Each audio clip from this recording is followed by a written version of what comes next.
السلام عليكم ورحمة الله وبركاته. الحقيقة أنا امبارح كنت عملت فيديو اتكلمت فيه عن إن في رغبة عند نادي الزمالك إنه يعمل ترضية مالية لزيزو على أساس إن زيزو بياخد 85 مليون جنيه. والحقيقة إن أنا كان التصور ده عندي نتيجة إن أنا كان عندي فكرة إن زيزو بياخد 25 في 30 في 30. هو الحقيقة الرقم ده ما هواش غلط قوي، هو كانوا المفروض 83، لكن اللي كشفه امبارح الأستاذ محمود شوقي وصفحته حدوتة رياضية وبرضه قناته على اليوتيوب ان زيزو ما بياخدش المبالغ دي. زيزو بياخد فعلا في الموسم الاولاني 23 مليون اضافه ل 15 مليون بونص، وبياخد 30 مليون في الموسم الثاني بالاضافه ل 20 مليون بونص، بالاضافه للموسم الثالث بياخد برضه 30 اضافه ل 20 مليون بونص. الحقيقه انه الارقام كده تدخل في حوالي 148 مليون جنيه خالصة الضرائب. الحقيقة برضه مش ده بس اللي بياخده الزمالك، بياخده زيزو من الزمالك، لا لا لا، موضوع أكبر من كده. زيزو بياخد كل شهر 20,000 جنيه بدل السكن. زيزو بياخد عن كل موسم في حال إنه يلعب 15 مباراة بياخد 3 مليون و200 ألف. زيزو لو نادي الزمالك خد بطولة الدوري بياخد 666,666 جنيه، وبياخد لو الزمالك ياخد بطولة افريقيا ياخد 1,333,000. طبعا الزمالك ما بياخدش بطولة افريقيا، وكذلك هو مش هيلعب في بطولة افريقيا، بطولة ابطال افريقيا السنة الجاية ويلعب في الكونفدرالية، فكده كده العقد مش متضمن الكلام ده. يعني انت لما تقعد تحسب كده هتلاقي ان زيزو بياخد له في الموسم ممكن في حدود او في الثلاث مواسم بالوضع ده كده زيزو اكيد يلعب ال 15 ماتش. فممكن نقول ان زيزو ممكن ياخده اذا ما خدش حاجه خالص، بالاضافه طبعا ل 20,000 اللي بياخدهم كل شهر، يعني بتتكلم برضه في حوالي 240,000. يعني ممكن نقول انه زيزو كده بياخده مثلا حوالي 168 مليون، يزيدوا حاجات بسيطه طبعا غير البطولات اللي ممكن ياخدها الزمالك، اللي ممكن ياخدها مش اللي اكيد ياخدها.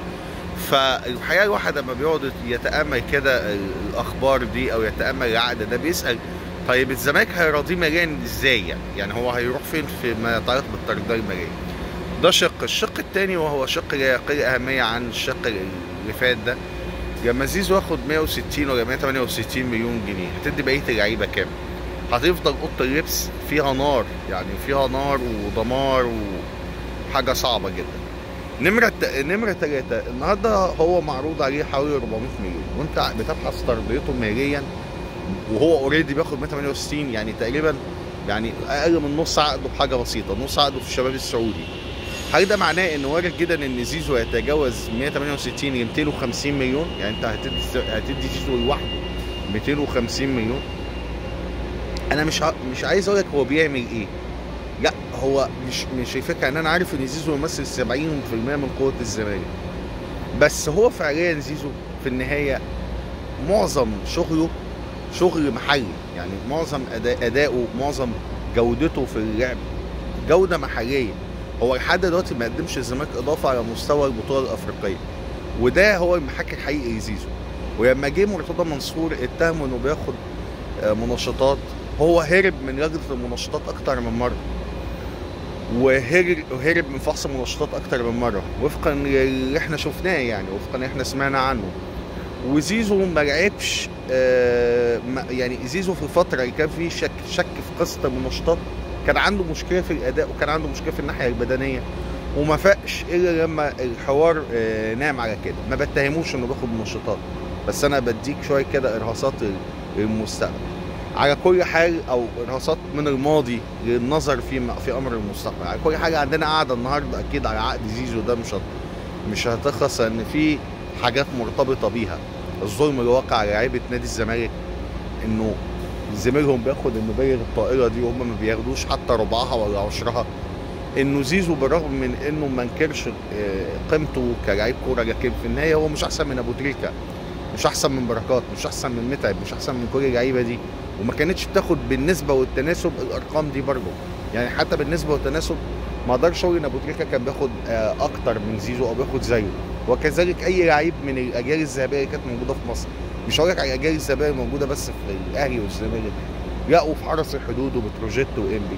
الحقيقه ده بيكشف لنا ليه الزمالك انهار اداريا وانهار اقتصاديا، ولسه هينهار كمان ما دام في تفكير في طرديته تاني دي بالنسبه لي معناها انه ياخد 250 مليون بعد ما هو دلوقتي بياخد 170 مليون، وده في حد ذاته رقم كبير. هيلتهم رعايه الزمالك كلها، هيلتهم نفس ميزانيه الزمالك للانفاق، يعني نص الميزانيه تقريبا على الانفاق على النشاط الرياضي. حقيقه كارثه كارثه كارثه بكل ما تحمله الكلمه من معاني. والحقيقه انه بالعقليه دي لازم الزمالك هيفضل ورا، ولازم الزمالك هينهار كمان وكمان، وده شيء اكيد وحتمي وفقا للي احنا بنسمعه. سبق عظيم للاستاذ محمود شوقي بالتاكيد، وفي النهايه كارثه اثبتتها المستندات بتكشف بشكل واضح ليه الزمالك مصمم على انه ينهار اكتر ما هو ممكن. الف شكر لحضرتك. السلام عليكم ورحمه الله وبركاته.